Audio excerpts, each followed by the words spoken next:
बच्चों नमस्कार, कैसे हैं आप। मैं उम्मीद करती हूँ आप कुशल मंगल होंगे। मैं हूँ नर्मदा ठाकुर, जिला मंडी, हिमाचल प्रदेश। आज हम कृतिका भाग 1 किस तरह आखिरकार में हिंदी में आया पाठ के शब्दार्थ और प्रश्नोत्तर करेंगे। बच्चों आपने ध्यानपूर्वक सुनने हैं और यूट्यूब में नर्मदा ठाकुर के नाम से मेरा चैनल है, उसको लाइक, शेयर और सब्सक्राइब करें ताकि आपको वीडियो सबसे पहले मिल जाए। उसके लिए बेल आइकन भी दबाना है आपको। तो चलिए कुछ शब्दार्थ देख लेते हैं।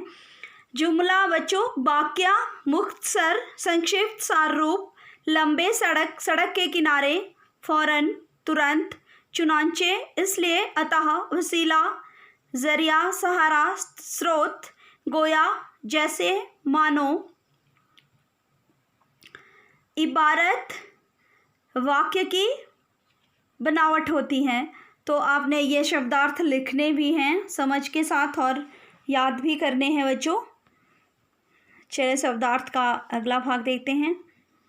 इंतिफाक होता है संयोग, मेज़बान होता है आतिथ्य करने वाला जो मेहमानों की आवागत करता है, इसरार होता है आग्रह, अनुरोध, अर्धांगिनी होता है बीवी, पत्नी, औरत, विन्यास होता है व्यवस्थित करना, सजाना, क्षोभ होता है दुख, असंतोष, नैसर्गिक होता है सहज, स्वाभाविक, प्राकृतिक, दुष्प्राप्य होता है जिसको पाना कठिन हो, नज़दीक होता है करीब या समीप, प्रातिभ होता है प्रतिभा से युक्त।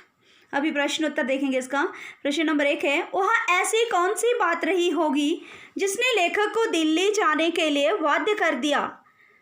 तो उत्तर है इसका बच्चों, लेखक की बेरोजगारी पर उपहास किया होगा किसी ने, है ना, या फिर घर के किसी दयनीय स्थिति पर तरस खाकर लेखक दिल्ली जाने के लिए बाध्य हो गए होंगे या मजबूर हो गए होंगे।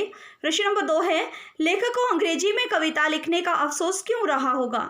तो इसका उत्तर है, अंग्रेजी भारतीय भाषा न होने के कारण अधिकांश लोगों की समझ से परे थी। जब लेखक अंग्रेजी में कविता लिखते होंगे तो उन्हें सब नहीं पढ़ पाते होंगे, इसलिए लेखक को अंग्रेजी में कविता लिखने का अफसोस रहा होगा।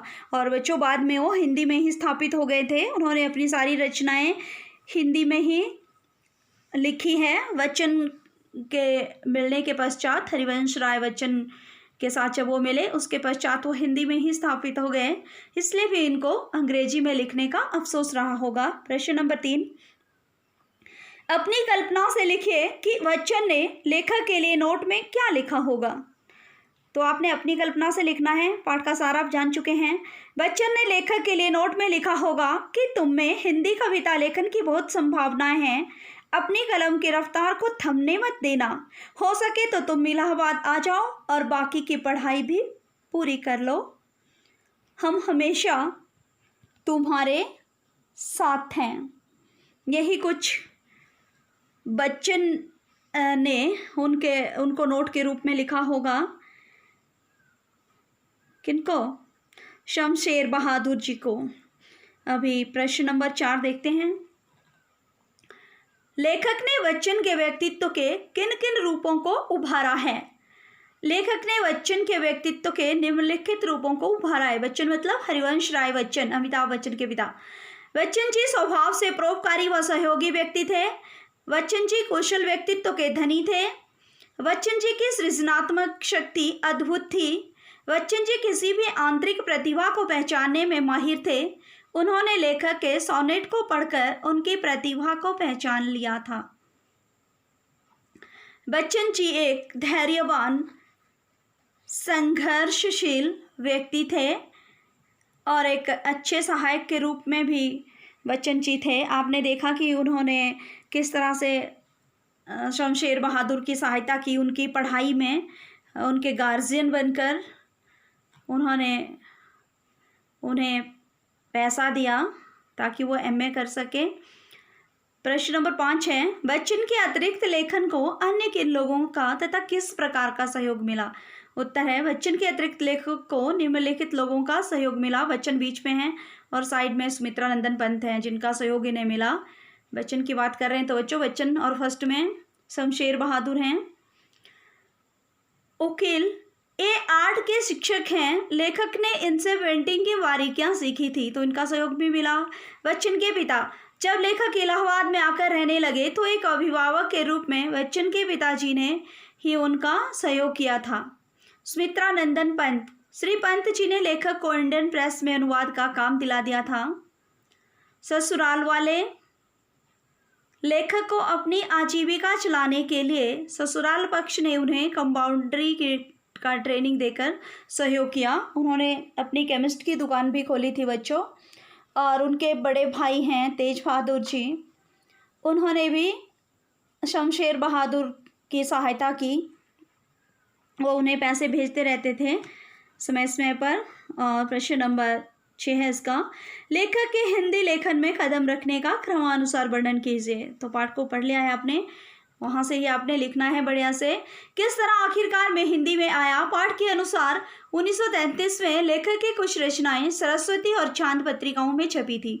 बच्चन के द्वारा 14 पंक्तियों का एक स्टैंजा लेखक को इतना प्रभावित कर गया कि वे भी उसी प्रकार की रचना करने लगे, पर वहाँ कभी छपी ही नहीं। श्री बच्चन की निशा निमंत्रण की कविताओं के रूप प्रकार से प्रेरित होकर लेखक ने निशा निमंत्रण के कवि के प्रति कविता लिखी थी, जिस पर पंत जी के कुछ संशोधन भी हैं।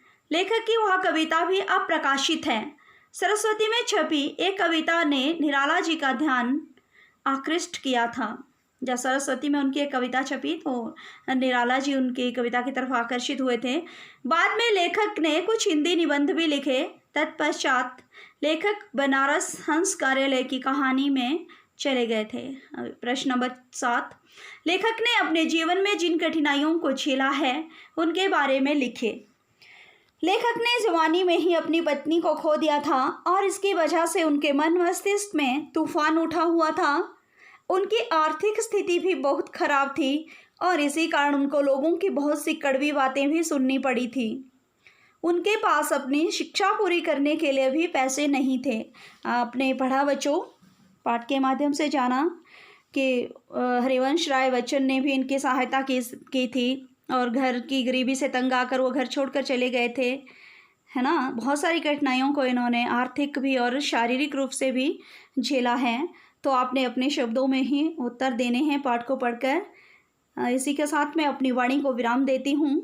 कल हम फिर नए विषय के साथ मिलते हैं, तब तक के लिए धन्यवाद।